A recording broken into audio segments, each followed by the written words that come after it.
¿Sabes cuál es el nombre de la generación a la que perteneces? Y además, ¿cuáles son las características generales de esta? Para ver si tú encajas justamente en ella. No, no te preocupes. Has llegado al video ideal y perfecto para despejar todas tus dudas.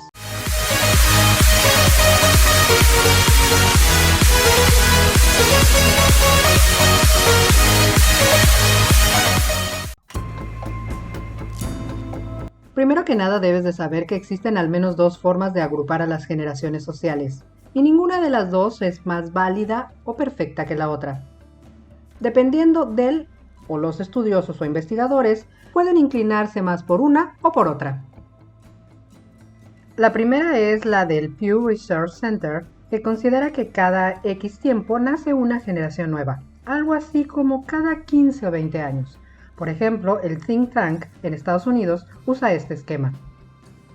La segunda posibilidad es menos estricta o esquemática, pues considera que las generaciones se crean tras cambios profundos en el contexto histórico, y estos son los que provocarían o crearían estas generaciones. Y es por este motivo que en esta forma de definir generaciones no podemos hablar de homologarlas en todos los países del mundo, dado que las circunstancias y contextos de cada uno son muy diferentes. Por ejemplo, en Europa del Este, en 1989 es el año que surge la generación postsoviética. Cada sociedad tiene sus propios cortes o hitos generacionales, en función de sus propios desarrollos históricos. Por ejemplo, Baby Boomer se le denomina a la generación en los Estados Unidos que nació entre 1946 y 1964, cuando hubo un repunte de la tasa de la natalidad tras la Segunda Guerra Mundial.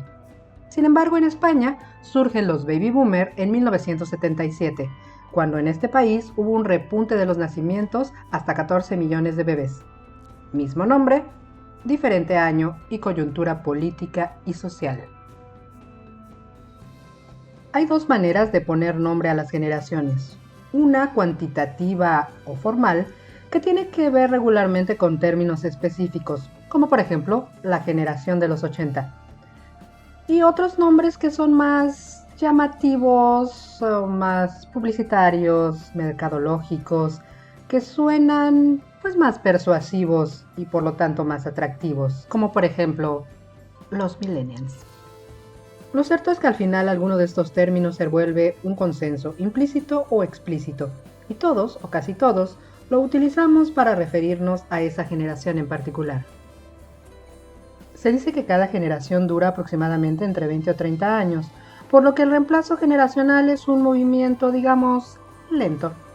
Así lo afirma Oriol Bartomeus, profesor de la Universidad Autónoma de Barcelona. Como ya mencionamos, hay diferentes formas de definir las generaciones. En este video veremos no solo las más comunes y sus características, sino también mencionaremos otras, digamos, menos conocidas, pero no por eso menos interesantes, como por ejemplo la generación Einstein, la Interbellum, la NTV, la generación perdida, la del liderazgo chino, la YAPS o la generación mileurista. Dos sociólogos norteamericanos, William Strauss y Neil Howe, crearon una teoría generacional que lleva sus apellidos y que describe que existen ciclos generacionales en la historia. Ellos sentaron las bases para su teoría en su libro de 1991, Generaciones, que trata la historia de Estados Unidos como una serie de relevos generacionales desde 1584. La respuesta académica a esta teoría ha sido mixta. Algunos están de acuerdo, otros no tanto. Por cierto, el término millennials nació justamente en un libro de Howe y de Strauss, para después extenderse por todas partes del orbe. Si definiéramos el término generación, diríamos que este hace referencia al conjunto de personas que por haber nacido en el mismo periodo histórico y recibir estímulos culturales y sociales similares, comparten gustos, comportamientos e intereses. Antes de profundizar en la división generacional que realiza Pew Research Center, que divide a estas por los años en que se nace y que las clasifica de la siguiente manera, como generación del silencio o silenciosa, generación baby boomer, generación X, generación Y o millennials, generación Z o centennials y generación alfa. Vamos primero a hablar de algunas generaciones que existen en el mundo y que estos surgieron en un contexto histórico-cultural de algunos países en particular. Así es como tenemos la generación Sampo. Es un neologismo del Corea del Sur que se refiere a una generación que abandona el cortejo, el matrimonio y el tener hijos. De hecho, de estas se derivan otras que no solamente hacen esas 3 renuncias, sino que incluso más y pueden llegar hasta 10 renuncias, que son al empleo, a la vivienda propia, a las relaciones interpersonales, a la esperanza, a la salud, a la apariencia física. Y la generación Sipo Sedae o Wampo Sedae incluye la renuncia a la propia vida. En otros países se dan fenómenos similares. Por ejemplo, en Japón, la generación de jóvenes de 10 a 20 años se le llama Satori y son similares a la Sampo, no interesados en artículos de lujo ni en carreras exitosas. En Estados Unidos está la generación Boomerang, que a pesar de tener más de 30 años, viven aún con sus padres y han pospuesto el romance y el matrimonio, principalmente por dificultades económicas.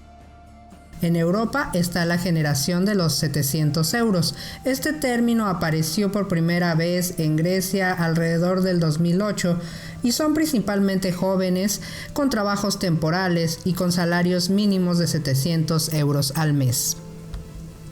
La generación Einstein son aquellos nacidos después de 1988, son más críticos y exigentes, buscan primero la felicidad que la satisfacción laboral. Fue Joroen Boschma que introdujo el término en su libro Generación Einstein, inteligentes, sociales y superfast, con el propósito de designar a los jóvenes que nacieron en 1988 y para los que las comunicaciones digitales observan un rol definitorio. Generación MTV es un término usado para referirse a la juventud de finales del siglo XX y principios del XXI, un tiempo en el que tuvo gran influencia el canal de televisión norteamericano MTV. Se caracterizan por el cinismo, la incertidumbre y la capacidad de procesar la información rápidamente y concentrarse en diversiones e intereses retro. Generación Jazz. Acrónimo de joven aunque sobradamente preparado, designa a una generación cuyos miembros experimentan una difícil incorporación al mercado de trabajo tras su etapa educativa y que cuando lo consiguen ocupan puestos con salarios bajos. El término se popularizó en España gracias a un anuncio publicitario de una marca de autos. Fueron jóvenes que intentaban entrar al mercado laboral en plena crisis de los 90. Generación del liderazgo chino. Esta generación son los nacidos entre los años 1900 a 1921 y que gobernaron China entre 1976 a 1992. Se les conoce como los 8 inmortales del Partido Comunista de China. Si bien esta es técnicamente la segunda generación del liderazgo chino, ya que existen 6 generaciones, la última son los nacidos entre 1960 y 1970. El neologismo mileurista surgió a partir de 1.000 euros, que se usa en España para definir a una persona con ingresos que rondan los 1.000 euros al mes. Además de la situación económica, el concepto se refiere a la alta formación académica, pero el mercado laboral no recompensa su preparación. El término se acuñó en el 2005 en una carta al director del diario El País por Carolina Alguacil, titulada Yo soy mileurista. Antes de las llamadas generaciones digitales, algunos autores manejan las siguientes. Generación perdida, 1883 a 1900. Recibe este nombre la generación que le tocó vivir la Primera Guerra Mundial y la crisis económica. El término fue acuñado por Gertrude Stein, quien le dijo a su amigo Ernest Hemingway, somos la generación perdida. Son pesimistas y sin mucha ilusión en su futuro. Pertenecen a esta generación un grupo de importantes escritores norteamericanos que vivieron en Europa, especialmente en París, entre el fin de la Primera Guerra y la Gran Depresión. Entre ellos se encuentran John Dos Passos, Ernest Hemingway, Sherwood Anderson, Francis Scott Fitzgerald y William Faulkner. Entre otros también están Mussolini, Hitler, Alfonso XIII, Miró y Cela. El común denominador de todos ellos es que participaron de un modo u otro en la Primera Guerra Mundial. Generación interbellum. Es un término derivado del latín entre y bellum, guerra, que a veces se utiliza para denotar a personas nacidas en Estados Unidos durante la primera década del siglo XX, entre los años 1900 y 1914. Son aquellos que, aunque les tocó la Primera Guerra, eran muy jóvenes para participar y ya en la Segunda eran muy grandes. Vivieron los felices años 20 y luego también la recesión. Los 4 presidentes de Estados Unidos de la generación interbellum fueron Lyndon Johnson, Ronald Reagan, Richard Nixon y Gerald Ford. La generación grandiosa de 1901 a 1925 son hijos de los que lucharon en la Primera Guerra Mundial y a ellos les tocó participar en la Segunda. Son cooperativos, priorizan el interés público al personal, son respetuosos, se ganaron su vida con esfuerzo. El término lo acuñó Tom Brokaw, que escribió un libro con ese mismo nombre. A esta generación pertenecieron John F. Kennedy, Charles Chaplin, la Madre Teresa de Calcuta, Pablo Neruda y Jacques Cousteau. Este tema, por su importancia y por su duración, decidimos dividirlo en 3 videos, justamente para que no se haga un video muy largo. Entonces lo vamos a hacer en 3 videos, así que no te pierdas los próximos 2 en donde desglosaremos ya con mucha profundidad las generaciones digitales. Por lo pronto, gracias por haber visto este video y nos estamos viendo. ¡Chao!